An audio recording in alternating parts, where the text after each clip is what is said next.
ces dresseurs de singes, ces cracheurs de feu. Et là-bas, les diseuses de bonne aventure, les charlatans, les escrocs, les acrobates. Mais ils ne devaient pas traîner, car ils devaient se rendre à la porte Bab Mansour, au cœur de la place.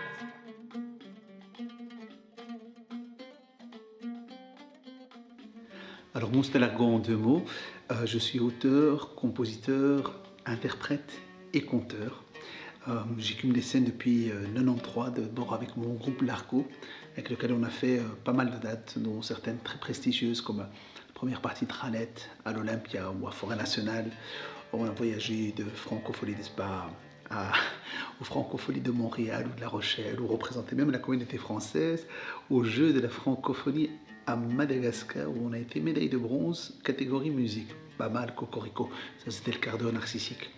Bien évidemment, j'ai aussi une casquette de conteur, de musicien, et avec laquelle depuis 98 je parcours beaucoup des écoles avec entre autres une collaboration avec les jeunesses musicales, mais pas que. Et quelques albums à mon actif, j'en suis à mon 7e, et là la sortie de ce dernier opus, Sherazade et le rêve inachevé. Le projet que je présente ici s'intitule Raconte-moi mes émotions. Il est né de la suite du projet que j'ai présenté pendant l'été 2020, à savoir Rencontres communes, donc des rangs, des contes et des communes. Les rangs sont censés représenter les bulles en fait. Et durant ce projet de Rencontres communes, que j'ai beaucoup présenté dans les parcs, je me suis rendu compte que j'ai abordé une émotion, celle de la peur, au travers d'un conte, d'un bûcheron. Et à côté de ça, j'ai parlé effectivement de tout ce que les enfants, et pas que, ont vécu pendant le confinement. Donc à savoir la peur, mais aussi cette angoisse, ce côté anxiogène de l'inconnu, les achats compulsifs, l'égoïsme, le petit clin d'œil sur le papier de toilette. Bref, c'était assez comique. Il se fait qu'à partir de septembre-octobre, juste avant le deuxième confinement, quelques écoles avec qui j'ai l'habitude de collaborer m'ont demandé si je voulais pas venir faire représenter ce spectacle, mais d'aller un peu plus loin dans les émotions, parce qu'il y avait cette deuxième vague qui arrivait, et donc il y avait cette demande vraiment de quelque part de m'ancrer dans ce rôle. Alors je me suis inventé un nouveau statut, c'est celui de psychothéraconte ou psychothéraconteur. Donc utiliser le psychologique, mais au travers du conte, ou utiliser le conte pour en faire du psychologique. Bien évidemment, je ne m'exerce pas au métier de thérapeute, c'est pas mon métier du tout. Même si j'ai une formation en médiation familiale et généraliste, donc je peux intervenir dans les écoles pour dénouer certains conflits, mais ce n'est pas le but ici. Mais de prendre quelques outils justement, comme la PNL, l'analyse transactionnelle, tout ça, les mettre dans la peau du conte pour pouvoir travailler justement sur ces émotions au travers de ce nouveau spectacle qui s'appelle donc Raconte-moi mes émotions. Alors, travailler les émotions, oui, et comment?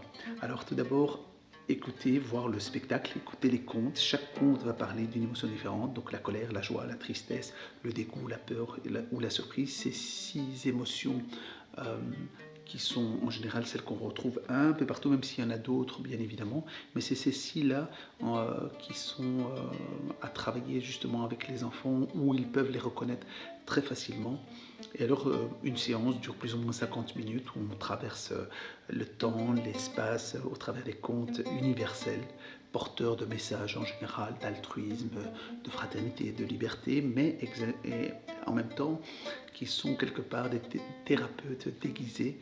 Et donc on touche à ces émotions. Une fois que ça a été bien mis en place, j'invite après les corps enseignants à pouvoir travailler autour d'un dossier pédagogique que j'ai réalisé avec quelques exercices avec les enfants. Donc par exemple celle de la météo intérieure. Quelle météo j'ai aujourd'hui, de pouvoir porter un bricolage qu'ils vont dessiner avec le post-it qui parle de l'émotion dans laquelle ils sont, en colère, en tristesse ou même en joie. Donc du coup ça permet à l'enfant d'inviter l'autre à pouvoir parler, à pouvoir déposer. Alors le projet Raconte-moi mes émotions prend 2 directions. Il y a déjà des demandes dès que les conditions sanitaires vont le permettre pour aller dans les écoles. Donc ça c'est pour les 6 12 ans. Et il y a une autre direction, ce sera celle de nouveau cet été des parcs. Je suis en pourparlers déjà avec quelques communes qui sont partantes pour accueillir ce projet-là. Et ça sera un projet vraiment familial parce qu'il n'y a pas de mauvais endroit pour parler de ces émotions. Alors on retrouve toutes ces informations sur www.moustalarco.com. Il me reste à vous dire à très bientôt. Et comme disent les enfants, vive le pestacle. Assalama.